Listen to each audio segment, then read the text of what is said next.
Okay, Assalamualaikum warahmatullahi wabarakatuh and good morning. So for the next subtopic is on spherical coordinates. Okay, spherical coordinates is under triple integral. So when we're going to use spherical coordinates, so basically it's useful when you have a spherical or ice cream cone like surface. So basically if we have kind of sphere, okay, so let's say we have 3D, right? X, Y and Z. Okay, so basically you have a sphere like this, okay, or hemisphere, okay, half of this one, and if we have kind of surface like this, okay, it's like a cone at the top with ice creams. Okay, so when we have this kind of surface, so we're going to use spherical coordinates. Okay, so basically spherical coordinates is the extension of polar coordinate system. Okay, but we have extra term here. Okay, so let's me clean this one first.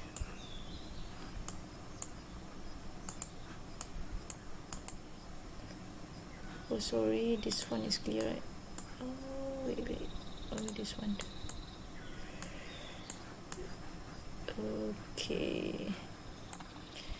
Okay, so basically from polar coordinates, okay, from polar, okay, let's say we have polar, right? So x equal to r cos theta, right? Y equal to r sin theta. So basically if we convert, so from a function of x, y and z, so we're gonna convert in term of r, from here x equal to r sin theta, right? So basically from polar, not like this, polar we have in terms of r and theta only, but in spherical coordinates we have one more term which is call it phi. Okay, so phi basically is an angle. Okay, same goes to theta here. Okay, so let's take a look at this one. Okay, so rho is the distance from the origin to P. Okay, this line represent as rho. Okay, so phi is the angle here. Okay, from the origin up to this what we say axis Z here. So this is represented by this one. Okay, so if we take a look on the whole axis, basically like this, right? This one is y, this one is x, so this one is z. Okay, the angle that stand from here, okay, up to here on z axis, so that's why the range of angle for phi is from starting from 0 up to pi, or equal to 180 only. Okay, this is the range for phi here. Okay, and theta is the angle from spherical coordinates. Okay, so basically theta is as what we have learned previously on polar coordinates. Okay, so theta is in term of on xy plane. Okay, so from here the whole. Okay, so basically theta is between 0 up to 2 pi. Okay, this is the general range for theta and phi.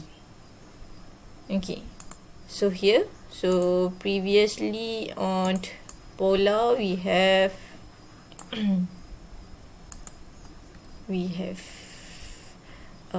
x equal to r cos theta, so y equal to r sin theta. So with extra term of rho and phi from spherical coordinates, so we have this one, z equal to rho cos phi. Okay,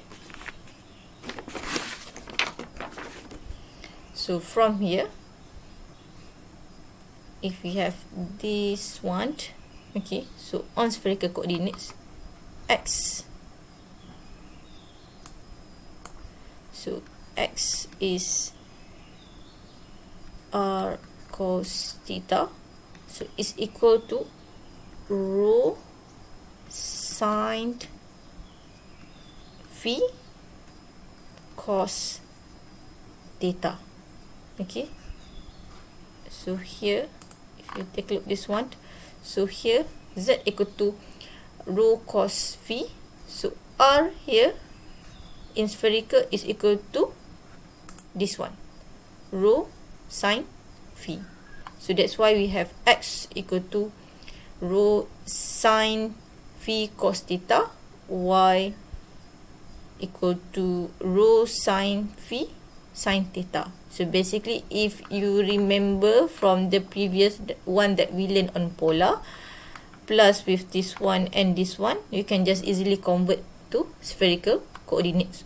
Okay, so the element of integration, so dv here represent by this one. Okay, rho squared sine phi del rho del phi and del theta. Okay,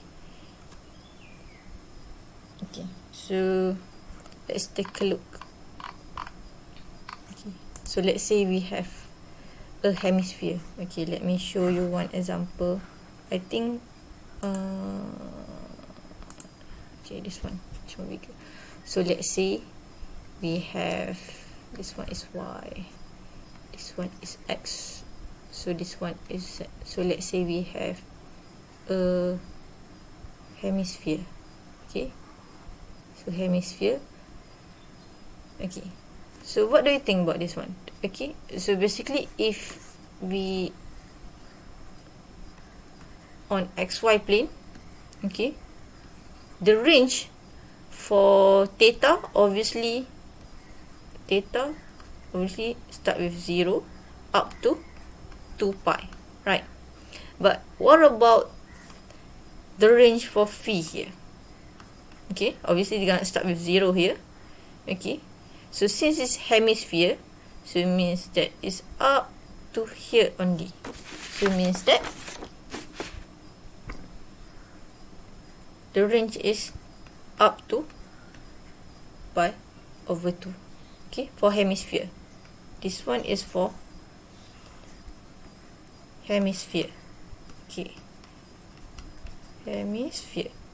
Okay, so let's say if I change, let's say if we have a cone here. Okay, let's say a cone, okay, like this. Okay, y, x, this one is z. Okay, so let's say we have a cone like this. Okay, so basically the general form of this one is equal to z equal to square root x square plus y squared, right? Okay, so how can we get the angle for phi here? Okay, the angle from z axis up to this line, okay, this angle is phi, right? So how can we get the range of phi in these cases? Okay, so basically you can get from this general form. Okay, so if we substitute, okay, x square plus y squared, so z just now we have rho cos phi, right, equal to square root, okay, so we have rho squared sine squared phi cos squared theta plus rho sine squared phi sine theta here. Okay, so after simplification, okay, so you will get tangent, okay, you can solve by your own here. So tangent phi equal to 1. So from here we will get phi is equal to pi over 4. So for cone, basically the range for phi is between 0 up to pi over 4. Okay, So here is for hemisphere. So if we have the whole sphere, means that the range of phi is up to pi. Okay, since this one is the extension of polar coordinate, so mostly student confuse how to get the range of phi. Okay, so let's take a look at the first example.